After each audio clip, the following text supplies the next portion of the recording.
Everyone, welcome to Krishna maths academy. देखो, आपने previous lecture में किया था कि 111 वाले क्वेश्चंस को कैसे करते हैं, सिमेट्रिक में भी कौन सी कैटेगरी करी थी आपने, होमोजेनियस सिमेट्रिक की थी। आज का जो लेक्चर रहेगा हेट्रोजेनियस सिमेट्रिक पर रहेगा और कुछ स्क्यू सिमेट्रिक पर रहेगा और क्या रहेगा, एडिशन बेस्ड प्रॉपर्टी पर रहेगा। तो ये तीनों प्रॉपर्टीज क्या है, एक एक करके डिस्कस करते हैं। सबसे पहले मैं डिस्कस कर रही हूँ हेट्रोजेनियस सिमेट्रिक। हेट्रोजेनियस सिमेट्रिक क्या है, पहले इसको देखते हैं। देखो, मैं एक मैट्रिक्स लिख रही हूँ ए बी सी, ठीक है, सी डी ई। ओके, मैंने ये मैट्रिक्स लिखी। आप लोगों को मैंने लास्ट लेक्चर में सिमेट्रिक को देखते ही पता लगाना बताया था। कैसे देखते थे, ये तीन ऐसे देखो, ये तीन ऐसे देखो, ये दो ऐसे देखो, ये दो ऐसे देखो, और यहाँ कुछ भी। अगर ये दो और ये दो सेम, ये तीन सेम और ये कुछ भी, तो ये क्या होता है, हमेशा सिमेट्रिक बनती है। लेकिन मैंने आपको बताया कि सिमेट्रिक को मैंने दो कैटेगरी कर दी। कौन सी की, एक होमोजेनियस सिमेट्रिक कर दिया, एक कौन सा कर दिया हमने, हेट्रोजेनियस सिमेट्रिक कर दिया। होमोजेनियस के बारे में मैंने आपको क्या कहा था, ये चारों एलिमेंट अगर फर्स्ट रो में इंक्लूड होते हैं तो क्या होती है, होमोजेनियस सिमेट्रिक। अब यहाँ देखो, चारों element C D D E, C तक है, डी और ई इसमें फर्स्ट रो में इंक्लूड नहीं है, तो दैट मीन ये कौन सी सिमेट्रिक कहूंगी मैं, हेट्रोजेनियस सिमेट्रिक कहूंगी।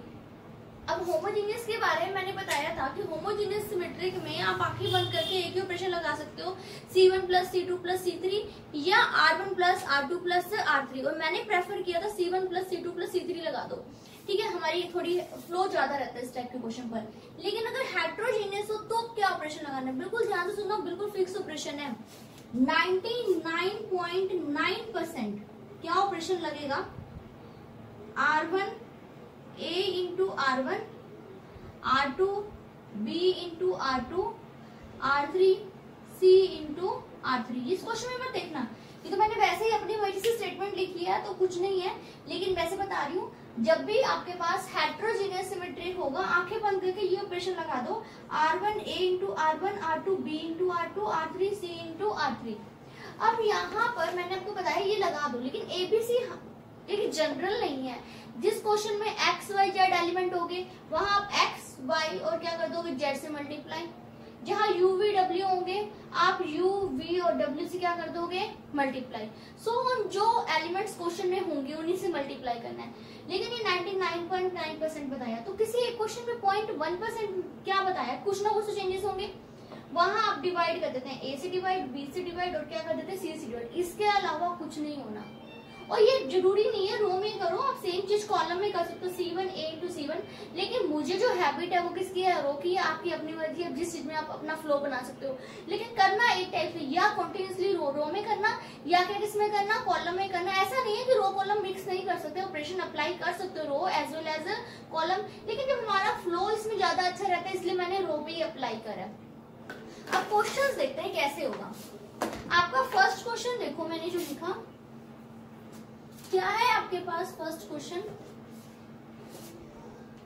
ए square plus 1 A B C A B B square plus 1 C B A C B C C square plus 1। ये आपको कैसी सिमेट्रिक दिख रही है, हेट्रोजेनियस सिमेट्रिक दिख रही है। अब हेट्रोजेनियस सिमेट्रिक का मैंने आपको ऑपरेशन तो बता दिया। पहले देखिए हेट्रोजेनियस कैसे दिख रही है, ध्यान से देखो। देखो, ये ऐसे देखें या ये ऐसे देखें, सेम है। ये ऐसे देखें क्या है, सेम है, यानी कि सिमेट्रिक तो होगी। अब क्या बताया था, ये चारों एलिमेंट देखो, क्या ये फर्स्ट रो में इंक्लूड है, पहला ही एलिमेंट देखा, बी स्क्वायर प्लस 1, पहला ही नहीं है, फर्स्ट वन ही नहीं अवेलेबल है। दैट मीन कंफर्म्ड हो गया, ये हेट्रोजेनियस सिमेट्रिक है। अब मैंने आपको हेट्रोजेनियस सिमेट्रिक में क्या बताया, आंखें बंद करके एक ही ऑपरेशन अप्लाई कर दो, क्या, R1 A into R1, R2 B into R2, R3 C into R3। तो जब आप A इंटू R1 करेंगे, यहाँ क्या बनेगा, A into A square plus 1, यहाँ मल्टीप्लाई करेंगे A स्क्वेयर B, यहाँ मल्टीप्लाई करेंगे क्या आ जाएगा, ए स्क्वायर सी।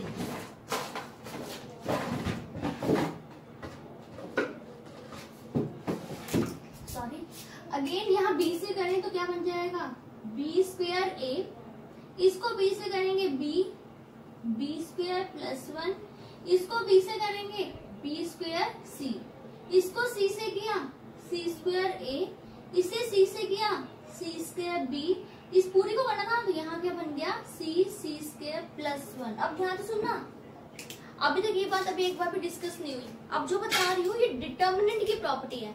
अब डिटर्मिनेंट क्या कहता है, कोई भी डिटर्मिनेंट, मैं अलजेब्रिक डिटर्मिनेंट की बात नहीं करी, एनी डिटर्मिनेंट। डिटर्मिनेंट आपको कहता है आपका दिल करे किसी भी रो को किसी भी नंबर से मल्टीप्लाई कर सकते हो, या किसी भी कॉलम को किसी भी नंबर से क्या किया जा सकता है, मल्टीप्लाई। लेकिन जब आप डिटर्मिनेंट के अंदर मल्टीप्लाई करोगे तो बाहर सेम एलिमेंट से क्या हो जाएगा, डिवाइड। छोटा सा एक एग्जाम्पल देते हैं इस बात को समझने के लिए। मान लो आपके पास था 2 4 3 1, मैंने इस फर्स्ट रो को 2 से मल्टीप्लाई कर दिया।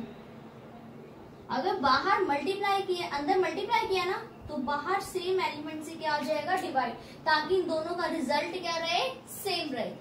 तो यहाँ पर देखो मैंने यही तो किया, R1 को किससे मल्टीप्लाई किया है, A से, इसलिए बाहर A से क्या हो जाएगा, डिवाइड। R2 को किससे मल्टीप्लाई किया, B से, इसलिए बाहर जो है B से क्या हो जाएगा, मल्टीप्लाई। यहाँ किससे मल्टीप्लाई किया, C से, इसलिए यहाँ जो है C से क्या हो जाएगा, डिवाइड। क्लियर। अब मैंने मल्टीप्लाई तो किया, लेकिन आप मल्टीप्लाई करने के बाद ऑब्जर्व कर सकते हो कि जब मैंने रो को मल्टीप्लाई किया है ना, ए कॉमन आ रहा है, कहाँ से, कॉलम से। यहाँ से देखो ए, इस पूरे कॉलम में से क्या कॉमन आ रहा है, ए, इस कॉलम में से कॉमन आ रहा है बी, इस कॉलम में से कॉमन आ रहा है सी। काफी स्टूडेंट्स है जिनके माइंड में आते हैं फर्स्ट रो से भी तो कॉमन आ रहा है। अरे कॉमन तो आएगा ही आएगा ना फर्स्ट रो से, क्योंकि मैंने मल्टीप्लाई किया है। इसलिए गलती से फर्स्ट रो को ऑब्जर्व मत करो, देखो वो तो दिखेगा कॉमन आता हुआ, क्यों, क्योंकि हमने खुद मल्टीप्लाई किया है यहाँ पर। तो हमने क्या देखा कि फर्स्ट कॉलम में से ए कॉमन आ गया, सेकंड कॉलम में से क्या कॉमन आ गया, बी कॉमन आ गया, थर्ड कॉलम में से क्या कॉमन आ गया, सी। तो आप यहाँ लिखेंगे taking common A B C from C1 C2 and C3। मैं पहले बार डिस्कस कर रही हूँ कि आपके यहाँ पर इस लैंग्वेज के मार्क्स हैं, स्टेप लिखने के मार्क्स हैं। Taking common A B C from C1 C2 and C3। In case कोई स्टूडेंट यहाँ पर कॉलम को मल्टीप्लाई करता है तो कॉमन कहाँ से आ जाता है, रो से आता है। उल्टा ही आता है, मल्टीप्लाई को रो में करते हैं तो कॉमन जनरली कहाँ से आता है, कॉलम से। और अगर कॉलम को मल्टीप्लाई करते हैं तो कॉमन कहाँ से आता है, रो से। आपने लिया कॉमन, जब आपका यहाँ से ए कॉमन गया, ए स्क्वायर प्लस 1, यहाँ से ए कॉमन गया बी स्क्वायर, यहाँ से ए कॉमन गया सी स्क्वायर, यहाँ से बी कॉमन ए स्क्वायर, यहाँ क्या आएगा बी स्क्वायर प्लस 1, यहाँ से बी कॉमन लिया सी स्क्वायर, यहाँ से सी कॉमन ए स्क्वायर, यहाँ से सी कॉमन बी स्क्वायर, यहाँ से सी कॉमन सी स्क्वायर प्लस 1। यहाँ तक तो जो सिमेट्रिक हो, होमोजेनियस सिमेट्रिक, हेटेरोजेनियस सिमेट्रिक, जो भी स्टेप समझाए वहां के हो गए। इसके बाद आपको यहाँ के अकॉर्डिंग नहीं चलना। इसके बाद इस क्वेश्चन की आपने देखना है प्रूफ क्या था। प्रूफ ध्यान से देखो क्या है, 1 plus A square plus B square plus क्या है, सी स्क्वायर। अब यहाँ देखो आप किसी भी एलिमेंट्स को ऐड करके क्या ऐड या सब्ट्रैक्ट करके क्या ये सेम रिजल्ट ला सकते हो। देखो अगर मेरे को ये दिख रहे हैं ये तीन, अगर मैं इन तीनों को ऐड कर दूं क्या बन जाएगा, सेम वही एलिमेंट जो आपको प्रूफ करना था। अब मैं इनको ऐड करते तो लिखूं क्या, ये सबसे मेजर कंफ्यूजन होती है, काफी ज्यादा मिस्टेक होती है इसमें। तो आपने यहाँ देखना है कि इनको ऐड करते हुए क्या लिखा जाए। अब सोचो ऐड कैसे करूं, मैंने इन तीनों को ऐड करना है, ये फर्स्ट एलिमेंट, ये सेकंड एलिमेंट, ये थर्ड, इन तीनों को ऐड करना है। ये तो एक ही कॉलम के एलिमेंट है, तो मैं ऐसे लिखूं adding all the element of C1, ये कोई ऑपरेशन नहीं है, 0 मार्क्स। तो क्या लिखूं, तो मैंने देखना है इनकी क्या चीज डिफर है। ये फर्स्ट रो में है, ये सेकंड रो में है, ये क्या है थर्ड रो में। इसका मतलब मुझे क्या करना पड़ेगा, इनकी तीनों रो को क्या करना पड़ेगा, ऐड करना पड़ेगा। ध्यान से समझो, मैंने कहा कि इन तीनों को ऐड करना है। डैट मीन अगर तीनों को ऐड करना तो मैं लिखूं adding all the element, no, ऐसा कोई ऑपरेशन नहीं होता है। Adding all the element of C1 नहीं। हमने देखा इनकी क्या चीज डिफर है, ये फर्स्ट रो में है, ये सेकंड रो में है, ये कहाँ है थर्ड रो में। डैट मीन इन तीनों रो को क्या कर दूंगी, ऐड कर दूंगी। तो आप लिखेंगे तीनों रो को ऐड करना है ना, R1 plus R2 plus R3।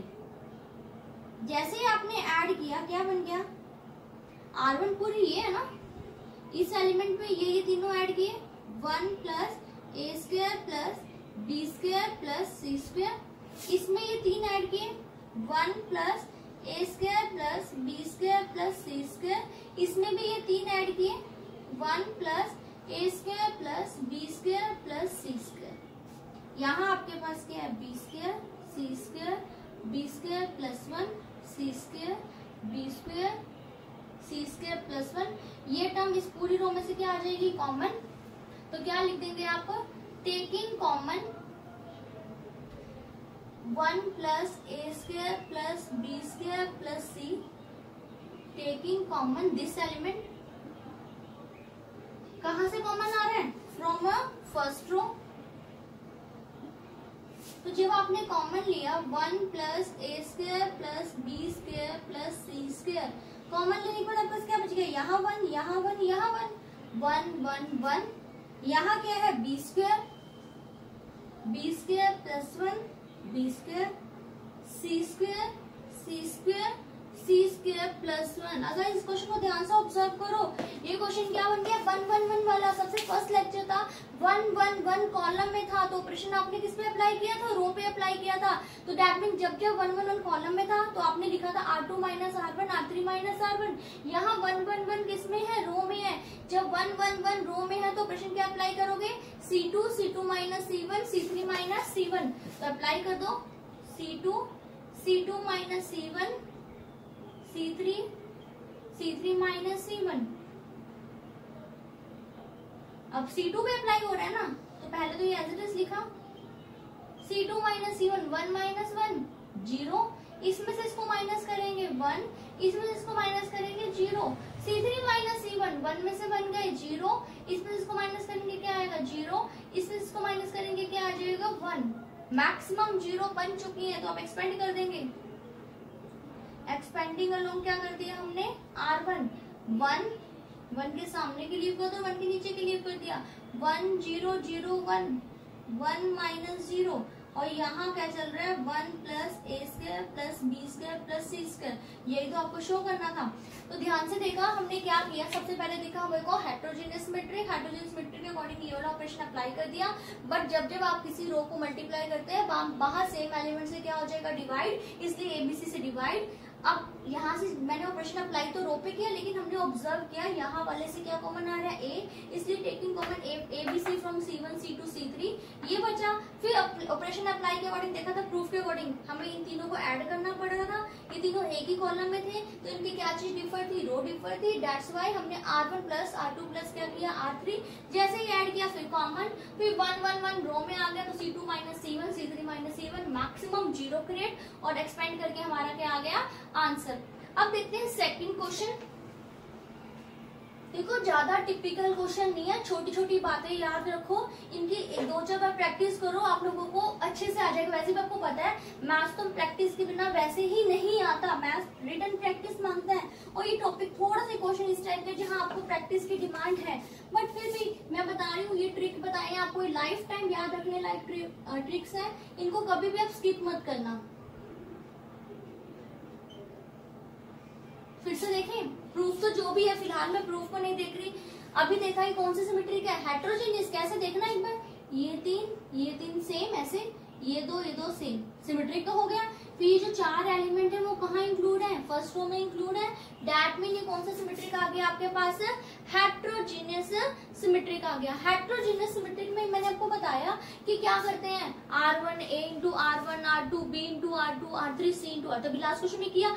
अब ये क्वेश्चन कहीं ना कहीं मैंने आपको कहा था 99.9% वही होते हैं, लेकिन यहाँ थोड़ा सा मैंने प्रूफ को ऑब्जर्व किया, हम वही करने की ट्राई करते हैं, लेकिन यहाँ प्रूफ देखा 1/A 1/B 1/C चाहिए, जबकि यहाँ तो 1/A है ही नहीं। डैट मीन यहाँ मुझे अपोन में चाहिए था, A से डिवाइड चाहिए था, B से डिवाइड चाहिए था, C से डिवाइड चाहिए था। इस वजह से हमने क्या किया, मल्टीप्लाई वाला ऑपरेशन नहीं अप्लाई किया, R1 को क्या कर दिया A से डिवाइड, R2 को किससे डिवाइड किया, B से, R3 को किससे डिवाइड कर दिया हमने, C से। जब आप ABC से डिवाइड कर रहे हैं अंदर, तो डिटर्मिनेंट क्या आ जाएगा, ABC से, सॉरी डिटर्मिनेंट क्या हो जाएगा, ए बी सी से मल्टीप्लाई। अब करो, हमने R1 को A से डिवाइड किया है, यहाँ 1/a, a/a क्या बनेगा 1, यहाँ 1/a, यहाँ क्या आ गया 1/a। इसको B से किया है 1/b, यहाँ क्या आएगा 1/b प्लस 1, यहाँ क्या आएगा 1/b। इसको C से किया है 1/c, 1/c प्लस 1। ये तो हो गया। अब देखना था प्रूफ के अकॉर्डिंग, प्रूफ में चाहिए था 1 plus 1/a plus 1/b plus 1/c। यहाँ देखो ये एलिमेंट्स कहीं से हैं, देखो मैं अगर इन सबको ऐड कर दूं तो यही तो आंसर आ रहा है जो चाहिए था। ये एक ही कॉलम के एलिमेंट है, इनकी क्या चीज डिफर है, रो डिफर है, इसलिए हमने क्या किया R1 प्लस R2 प्लस क्या किया R3, क्योंकि इनके तीनों रो डिफर हैं। 1 plus 1/a plus 1/b plus 1/c, 1 plus 1/a plus 1/b plus 1/c, 1 plus 1/a plus 1/b plus 1/c, 1/b 1/c, 1/b plus 1 1/c, 1/b 1/c plus 1। Observe कर रहे हो common आ रहा है, taking common 1 plus 1/a plus 1/b plus 1/c, ये पूरी term हमने first row से common ले ली, क्या बच गया 1 1 1, 1/b plus 1 1/b, 1/c 1/c 1/c plus क्या आ जाएगा 1। अब जब 1 1 1 कहाँ आ गया रो पे, तो ऑपरेशन अप्लाई क्या करेंगे हम, C2 minus C1 and C3 minus क्या कर देंगे C1। ABC 1 plus 1/a plus 1/b plus 1/c already था, आपने माइनस करना क्या है यहाँ 1 1/b 1/c, माइनस करो 1 माइनस 1 0, 1/b से 1/b कैंसिल 1, 1/c से 1/c cancel 0, 1 minus 1 0, 1/b minus 1/b 0, यहाँ माइनस किया क्या आ गया 1। फर्स्ट मैक्सिमम 0 बन गया, इसलिए किससे फाइंड एक्सपेंड कर देंगे बाय R1।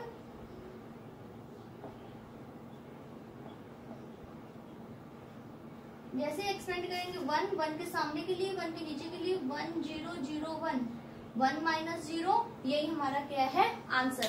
तो हमने ऑब्जर्व किया अगेन ये क्या था हेटेरोजेनियस सिमेट्रिक, हेटेरोजेनियस सिमेट्रिक के हमने कॉमन स्टेप ऑब्जर्व किए। मैंने आपको फर्स्ट क्वेश्चन में बताया था 99.9% ये मल्टीप्लाई होगा, तो 0.1% जो डिफर बताया था ना वो एक यही वाला क्वेश्चन है, इसके अलावा मैंने नहीं देखा कि कहीं डिवाइड होता है हेटेरोजेनियस में, सिर्फ एक यही वाला क्वेश्चन है जो डिवाइड है, बाकी सब में क्या है मल्टीप्लाई है। नेक्स्ट देखते हैं, सबसे पहले देख लो फोर्थ क्वेश्चन, थर्ड क्वेश्चन हम लास्ट में करते हैं।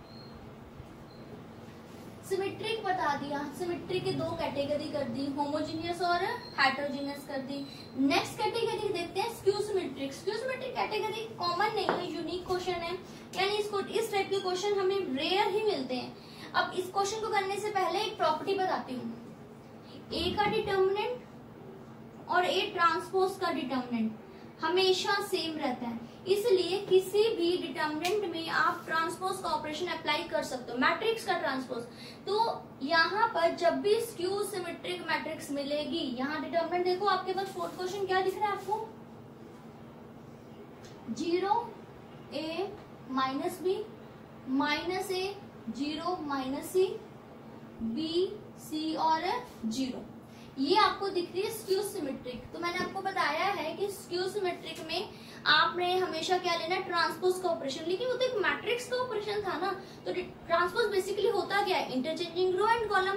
अब जब मैट्रिक्स होती है तो आप बोल देते हैं इंटरचेंज, आप कह देते हैं transpose on both side, transpose this matrix, लेकिन ये डिटर्मिनेंट है तो आप यहाँ बोलेंगे क्या इंटरचेंजिंग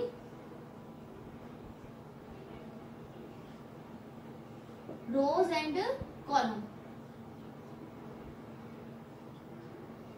इसको डेल्टा से डिनोट कर दो, मैंने कहा था डेल्टा का डेल्टा ही रहेगा, क्यों, क्योंकि ए और ए डैश का डिटर्मिनेंट क्या होता है बिल्कुल सेम, इनमें कुछ भी चेंजेस नहीं होते हैं। तो हमने लिया जैसे ही आप ट्रांसपोज लोगे 0 a minus B minus a 0 minus c b c और 0, इसे कह दो फर्स्ट, इसे कह दो सेकंड, दोनों डिटर्मिनेंट को ऐड कर दो। लेफ्ट हैंड साइड पर ऐड होगी, delta plus delta 2 delta, 0 plus 0 0, a minus A 0, b minus B 0, यहाँ 0 0 0 0 0 0, 2 डेल्टा का डिटर्मिनेंट 0 आ गया। जब 2 डेल्टा 0, इससे डेल्टा की वैल्यू क्या आ जाएगी आपके पास 0, दैट मीन इसका डिटर्मिनेंट क्या हो गया 0। तो स्क्यू सिमेट्रिक में आपने हमेशा यही स्टेप करना है। वैसे यूनिक क्वेश्चन है, रिपीटेड क्वेश्चन नहीं है। जैसे आपको बताया होमोजेनियस हेटेरोजेनियस के क्वेश्चन ज्यादा मिलते हैं, लेकिन इस प्रॉपर्टी के क्वेश्चन ज्यादा नहीं है, यूनिक वन ही है। नेक्स्ट देखते हैं, लास्ट क्वेश्चन होता है लेक्चर, थर्ड क्वेश्चन। लेकिन थर्ड क्वेश्चन करने से पहले एक प्रॉपर्टी डिस्कस करते हैं। ये प्रॉपर्टी क्या है, किसी भी डिटर्मिनेंट में, मान लो मैंने लिखा a plus B, B plus C, C plus A, यहाँ है सी ए, यहाँ क्या है मान लो ए बी, और यहाँ गया है आपके पास बी और सी। एक स्टेटमेंट थी डिटर्मिनेंट। अगर किसी भी डिटर्मिनेंट में आपको किसी रो या कॉलम में एडिशन दिख रहा है, किसी भी डिटर्मिनेंट में किसी रो या कॉलम में आपको ईच एलिमेंट में क्या दिख रहा है, एडिशन दिख रहा है, तो आप उस कॉलम को दो पार्ट में क्या कर सकते हो, ब्रेक कर सकते हो। कैसे?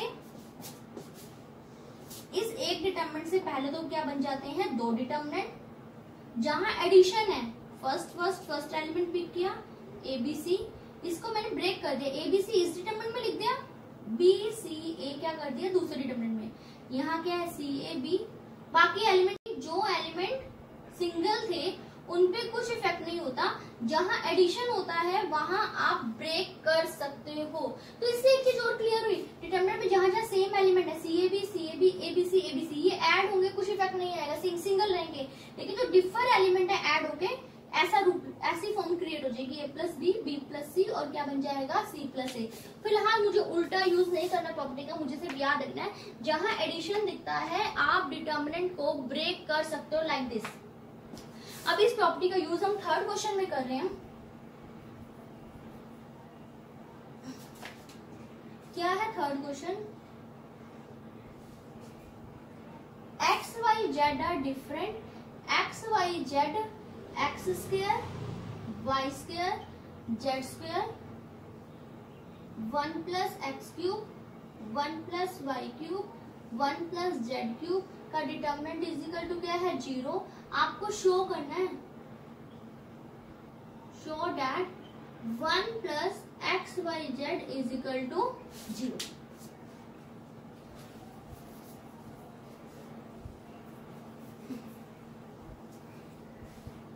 देखो कैसे करेंगे। सबसे पहले आपको दिखा एडिशन है, इसका रिजल्ट इक्वल टू 0 गिवन है। जहां एडिशन होता है आपको पता है आप इसे ब्रेक कर सकते हो, X Y Z X square Y square Z square 1 1 1। एक पार्ट ये रहा, एक पार्ट ये रहा, X Y Z X square Y square Z square X cube Y cube Z cube equal to क्या कर दिया हमने 0। जहां एडिशन था मैंने क्या कर दिया, ब्रेक कर दिया। ओके, ये स्टेप हुआ। ब्रेक करने के बाद मैंने ऑब्जर्व किया जो ये वाला पार्ट है ना, इस फर्स्ट रो में से क्या कॉमन आ रहा है एक्स, इसमें से क्या कॉमन आ रहा है वाई, इसमें से क्या कॉमन आ रहा है जेड। तो हमने क्या कर दिया, कॉमन ले लिया एक्स वाई जेड कॉमन। यहाँ क्या आएगा 1 X X square 1 Y Y square 1 Z square, यहाँ इक्वल टू क्या है 0। X Y Z X square Y square Z square 1 1 1। Okay, अब फिर देखो मुझे ना ये दोनों डिटरमिनेंट अबाउट टू भी सेम लग रहे हैं, सिर्फ डिफरेंस है। देखो यहाँ 1 1 1 थर्ड कॉलम में है, यहाँ 1 1 1 फर्स्ट कॉलम में है, यहाँ X Y Z first column में है, एक्स वाई जेड यहाँ सेकंड, यानी कॉलम्स आगे पीछे है, एलिमेंट्स आपको सेम दिख रहे हैं। तो मैं क्या सोच रही थी, दोनों को क्या बना दूं सेम। अब सेम कैसे बनाए, तो मैं चाहती थी कि ये वाला 1 1 1 ना यहाँ सबसे आगे पहुंच जाए, तो मैं C1 इंटरचेंज करना चाहती हूँ किससे, C3 से। ये वाला साइन जो लिख रही हूँ, ये वाला साइन इंटरचेंज का होता है, C1 इंटरचेंज C3 क्यों किया, ताकि 1 1 1 इसके जैसा फर्स्ट नंबर पर आ जाए। 1 1 1 जब जब इंटरचेंज करते हो रो या कॉलम, बाहर साइन कैसा आता है, नेगेटिव का। यहाँ X square Y square Z square, X Y और क्या बनेगा जेड, यहाँ X Y Z 1 1 1 X Y Z X square Y square Z square, यहाँ क्या चल रहा है आपके पास है 0। अगेन अभी कंप्लीटली सेम नहीं हुए, आप देखो यहाँ X square Y square Z square यहाँ पीछे था, तो हमने क्या किया C2 इंटरचेंज फिर से क्या कर दिया C3। जब आपके पास इंटरचेंज किया प्लस साइन हो जाएगा, क्यों एक नेगेटिव पहले से था, एक नेगेटिव और आ गया इंटरचेंजिंग की वजह से। 1 1 1 यहाँ क्या आएगा एक्स वाई जेड, यहाँ क्या है X square Y square Z square, और यहाँ क्या चल रहा है X Y Z 1 1 1 X Y Z X square Y square Z square is equal to 0। यहाँ तक तो हुआ।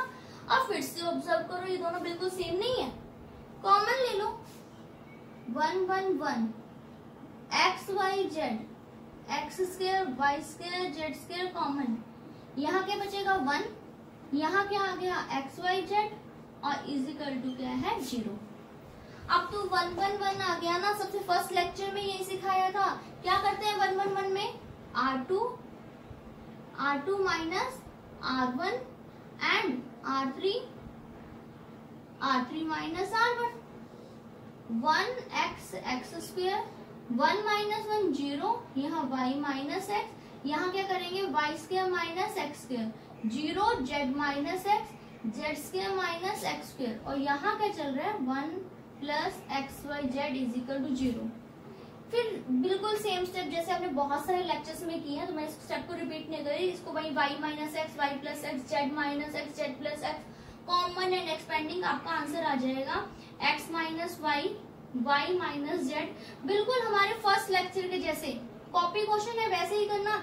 जिन्होंने अटेंड नहीं किया तो पहले फर्स्ट लेक्चर अटेंड करना, इसके बाद ही आना इन क्वेश्चंस पर। अब इन सबका प्रोडक्ट 0 है, इससे क्या रिजल्ट बना x minus Y 0 y minus Z 0 z minus X 0 and 1 plus X Y Z 0। जब x माइनस वाई 0, इससे x इज इक्वल टू क्या आएगा y, यहाँ से y is equal to z and z is equal to x। अब जो अगर आपने स्टेटमेंट इसके रीड करी थी, सबसे फर्स्ट पार्ट यहाँ लिखा हुआ था x y z है डिफरेंट, ये डिफरेंट है, दैट मीन ये दोनों तो इक्वल हो ही नहीं सकते। अगर देखना है तो बैक जाकर स्टेटमेंट देख लो, जहाँ पे चारों क्वेश्चन इकट्ठे लिखे हुए थे, तो ये तो क्या कर देंगे रिजेक्ट, क्योंकि स्टेटमेंट था X Y Z are different, तो only possible answer is 1 plus X Y Z is equal to 0। That is the end of the lecture. Hoping आप लोगों को ये क्वेश्चन अच्छे से क्लियर हो रहे होंगे, और अगर कंसेप्ट अच्छे से क्लियर हो रहा है और चाहते हैं कि ऐसी और भी वीडियो अपलोड होती रहे, तो please don't forget to like, subscribe and share my channel. Bye bye.